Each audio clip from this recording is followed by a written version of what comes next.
முக்கிய செய்தி, ஆம்ஸ்ட்ராங் கொலை வழக்கில் கைது செய்யப்பட்டவர்களை வழக்கிலிருந்து விடுவிக்க கோரிய மனு தொடர்பாக விசாரணை நடைபெற்று வருகிறது.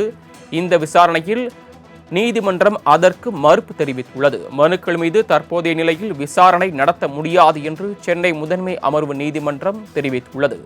ஆம்ஸ்ட்ராங் கொலை வழக்கில் கைது செய்யப்பட்டவர்கள் வழக்கிலிருந்து விடுவிக்க கோரிய மனுவில் தற்போதைய நிலையில் இது தொடர்பாக விசாரணை நடத்த முடியாது என்று சென்னை முதன்மை அமர்வு நீதிமன்றம் மறுப்பு தெரிவித்துள்ளது.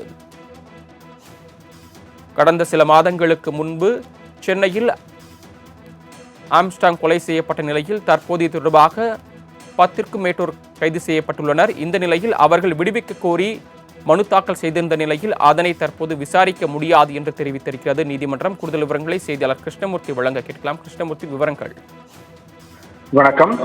பகுஜன் சமாஜ் கட்சியின் மாநில தலைவராக இருந்த ஆம்ஸ்ட்ராங் கடந்த ஜூலை 5ஆம் தேதி படுகொலை செய்யப்பட்டார். இந்த வழக்கில் நாகேந்திரன், அவரது மகன் அஸ்வத்தமன் உள்ளிட்ட 27 பேர் இந்த வழக்கில் கைது செய்யப்பட்டிருக்கிறார்கள். இந்த வழக்கில் சம்போ செந்தில் என்பவர் தொடர்ந்து தலைமறைவாக இருந்து வருகிறார்.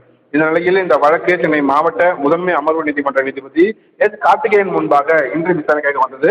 அப்போது வழக்கில் முதல் குற்றவாளிகள் சேர்க்கப்பட்ட நாகேந்திரன் மற்றும் அவரின் மகன் அஸ்வத்தமன் ஆகியோர் சிறையில் இருந்து காணொலி காட்சி மூலமாக ஆஜராகின்றார்கள். அப்போது அரசு தரப்பில் மாநகர அரசு குற்றவியல் வழக்கறிஞர் தேவராஜன் ஆஜராகி நாகேந்திரனை சிறை மாற்றம் செய்வது குறித்து அடுத்த விசாரணையில் பதிலளிப்பதாக தெரிவித்திருக்கிறார்.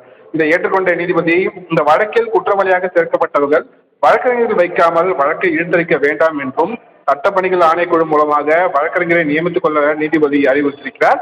மேலும் இந்த வழக்கிலிருந்து விடுவிக்க கோரி அஞ்சலை, பொற்கொடி, மலர்கொடி உள்ளிட்டோர் தாக்கல் செய்த மனு மீது தற்போதைய சூழலில் விசாரணை நடத்த முடியாது என்று தெரிவித்த நீதிபதி வழக்கின் விசாரணையை ஜனவரி 10ஆம் தேதி தள்ளி வைத்து உத்தரவிட்டிருக்கிறார்.